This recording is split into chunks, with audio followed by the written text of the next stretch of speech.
Financial Times reporting how M&A bankers find that deal making is tough because all of this reflects partisan agenda. As a top deal maker says, people in the Trump White House say there's a level of intrusion I've never experienced before. And let me tell you something. That's a financial outlet, FT abroad, and bankers. They lean right, or they just want a free market, some of them would say, but this is not some left-wing Democratic liberal critique. We are early in the second term. In the first term, you remember, you heard about it, there were more guardrails. But now you have what might be called a autocratic Hugo Chavez leftist-style interference with the free market, except it's waged by someone who at times claims to be red or right-wing or conservative. But if you followed Trump, and maybe some of these bankers didn't follow close enough or only cared about tax cuts, all of this was telegraphed. He said he would be abusing power, he threatened it, and he's doing it. Now, I'm old enough, I don't know about you, to remember when some Wall Street types and Republicans were mad about the claimed critique that Obama was picking winners and losers or interfering with the free market. Kevin McCarthy said the president's picking winners and losers, an assault on jobs, etc. And this was a frequent line of attack from the right. It's a trade-off that's at the very core of a country founded on the sacred rights of the individual, the liberty of each and every American. But it is not government's role to pick the winners and losers. Government picking winners and losers and losing big. It's socialism. It's command economy. It's picking winners and losers. Yeah, but I worked for Ronald Reagan. Energy. Ronald Reagan was not in favor of picking winners and losers. Don't pick winners and losers. That was the idea. And some of Obama's policies could be debated. Of course, he was coming out of the financial crisis, and there were efforts to use policy, which did sometimes, of course, favor, for example, some banks. Of course, that's what a lot of folks wanted during the early bailout that Bush oversaw, or green and environmental projects. But it was done through policy. There was never in that time even a documented suggestion that it was partisan. For example, if you didn't do the hiring or diversity policies that he liked, he would crack down on you. Well, Donald Trump has already gone after major Wall Street law firms, a story that sometimes is covered about democracy and human rights and who those firms represent, but also, remember, is primarily an attack on bankers and Wall Street. He's also telling some of the most powerful companies in the world if they don't play ball on ending diversity programs and hiring, they are going to be in trouble. And as you know, in the most extreme cases, he talks about using government power to attack companies, even his former friend Elon Musk, or at times jail their leaders, something he threatened to Zuckerberg. Because as I was watching that, I was thinking about a conversation I was having last week with a CEO who happened to be thinking about hiring somebody who had been early in the Biden administration, but having that person maybe come to their company, and was saying that he was thinking that he would have to try to back channel with people around the president to find out if it would be okay if he were to hire such a person so that he would avoid the wrath of the president if, in fact, this was like an unacceptable hire.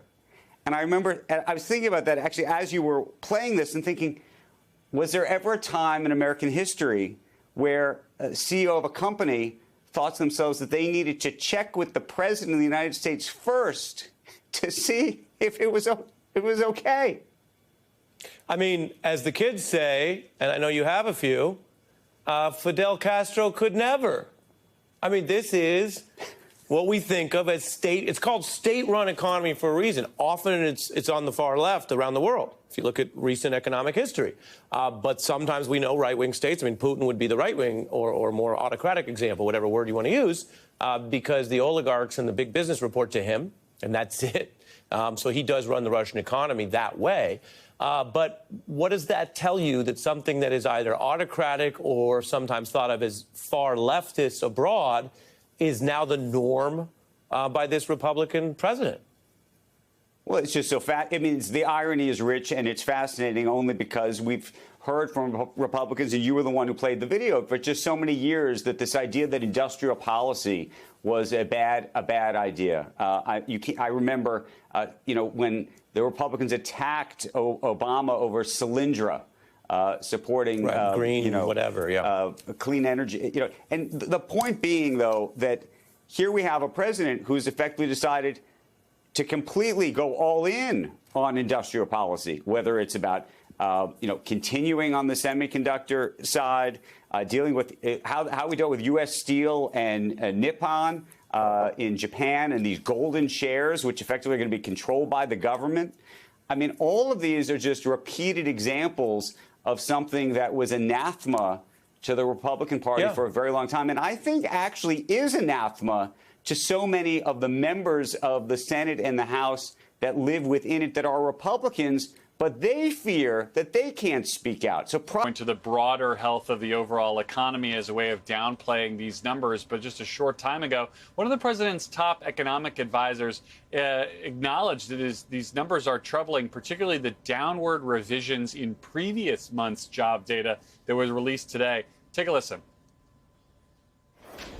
The downward revisions to May and June are not great. A lot of that was due to quirks of a statistical process called seasonal adjustment, about 60% of it due to changing seasonal factors and things like incorrectly capturing teachers. But what that means is that most of those jobs will appear in other months of the year. Some of it is due to our border policies. So some of that you hear the White House basically trying to blame this on technical quirks of how the jobs data is calculated. I'm not an economist, but the idea that seasonality somehow is changing from year to year, or teachers' schedules are changing from year to year, I don't know entirely pass muster. Anna, the White House, I think, is likely to be on the defensive about this for the rest of the day. Anna, what do these job numbers signal to you? Yeah, so it was kind of an ugly report this month, much weaker than expected. Those revisions erasing the gains that we had seen earlier. I mean, another notable thing is that the United States is month after month, it seems, shedding manufacturing jobs. And so this is one of the goals of President Trump's tariffs, to revive manufacturing. But it seems like, tariffs are raising costs of inputs for factories. They are raising prices, and that can slow economic growth. So I think what we're seeing with this report is really the first evidence of these tariffs hitting the economy. And we've seen that in other numbers, inflation numbers as well. That's something that many economists expect to kind of build and become more obvious over time. Diane, what kind of pressure could this create for the White House and for Jerome Powell? Well, this is really a hard report for the Federal Reserve, especially with the two dissents that we saw at the July meeting. The one thing that Chris Waller was consistently concerned about, which I had empathy for, was the narrow margin of error in the labor market. We had three sectors that were essentially the three pillars holding up this stool on job gains since June of 2023. That was state and local government hiring, leisure and hospitality, and the healthcare and social assistance. Now we're down to one leg, and a one-legged stool does not stand for long. And that is what the Federal Reserve is currently going to be worried about, is this combination of factors. This is something they forecast, a mild bout of stagflation. So far, it's not increased the unemployment rate because we've actually lowered the threshold on what is needed to keep the unemployment rate at 4.2%. And that is that we've shrunk the civilian labor force. We've seen 1.4 million foreign-born workers leave the labor force entirely since April. That is a stunning amount. It's not seasonally adjusted, but it's the largest amount we've seen move from employed to no longer in the labor force since the pandemic. That is really a startling number, holding unemployment down. Otherwise, we would have had a much higher unemployment number. And in fact, the ranks of the unemployed went up, along with those who had to accept part-time work instead of full-time work. Those are all signs of economic stress in the underlying labor market. And the one piece of sort of silver lining was that wages accelerated, but that was really driven by a quirk that was a seasonal quirk. It was in retail. And what we saw was a lot of minimum wages went through in the month of July that bumped up retail wages, but also that's not something they seasonally adjust for, these minimum wage hikes. And so it was an outsized hike. It was 1.2% in 1 month in retail, which is going to be reversed in the month of August. Well, you explain why all this is significant. And Anna, I was thinking about how just a couple days ago, I think it was Howard Lutnick who was taking a victory lap when the GDP number came out at 3% and was saying this is Trump's economy. And yet whenever anything negative has happened economically, President Trump has blamed Biden. Does Trump own these jobs numbers? Yeah, I mean, it's a complicated question, right? So the economy is a big place, and typically, you know, presidents, both Democrats and Republicans alike, have less influence over it than you might think. It's got its own energy that persists from administration to administration. But I do think that, you know, the president is making just dramatic and remarkable changes to trade and economic policy these days, as Diane was mentioning with immigration, as I was talking about with tariffs. And we really are starting to see some of the ramifications of that spill into growth and into inflation. It will certainly become more obvious in the months to come. And the U.S. economy is still a pretty resilient place. But yes, I think it is rapidly becoming the president's economy. Garrett, you spoke to the president last night about the new tariffs. So let's talk about where things stand this morning. How many countries actually have deals? Which countries don't? And what are the expectations from the White House about what happens now? Yeah, on the dictionary definition of deals, only about 10 countries have something in place that both sides have agreed to. Much of the rest of the world has some kind of temporary arrangement in place or a unilateral tariff level set by the White House. Many of those smaller trading partners at or around 10%. That'll be kind of the stock in place. The revenue from these tariffs won't even start to be collected, at least the new ones, for another week or so. And the president made clear that he's still open to hearing offers from other countries that could come to him about lowering trade barriers or doing what we've seen from Japan, South Korea, the EU, to invest more in the United States or to make commitments to buy things like American oil and gas. Anna, we've talked about this before, but the president loves the idea of tariffs as a tool, as a way to compel action from foreign governments. And in our conversation, he was very clearly pleased with the manner in which he's been able to get all of these different concessions from governments around the world, and that his phone is available for other leaders who want to call and make an offer. Anna, the tariffs have been all over the board. It's hard to make sense of a lot of the moves, like the military dictatorship of Myanmar having basically the same tariff rate as Switzerland. But if you're an American business, you mostly just care about your bottom line. So, folks, Wall Street types are furious with Trump because this was not the actual bargain.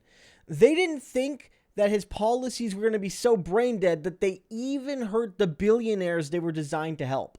Because let's be clear, Donald wants to help the billionaires. And the reason all these billionaires backed the Republicans in the last election, either by explicitly backing them or by sitting it out, like, say, for example, Bezos saying, well, I'm not going to endorse anybody, but I'm going to prevent my newspaper, which typically, even though it's still pretty right-wing, leans more to the corporate Democrat side. I'm not going to let them do that. And all of this was done because they said Donald Trump, even though he's chaotic, is going to, attack workers, attack the environment, attack regulations, lower our taxes, and we're going to make money off of it. And billionaires would let you die in the gutter for an extra $10 that's meaningless to them. They don't give a damn about your life or the life of your family. But what they didn't realize is that Trump's so incompetent that it's not working. Like, they would have been better off with like a Bernie Sanders that, yes, would have raised their taxes, right? Quite a bit, costing them, I guess, a few billion, but they wouldn't have lost dozens of billions because of the market collapses we've seen in the tariffs and the uncertainty. The uncertainty really is the killer, guys.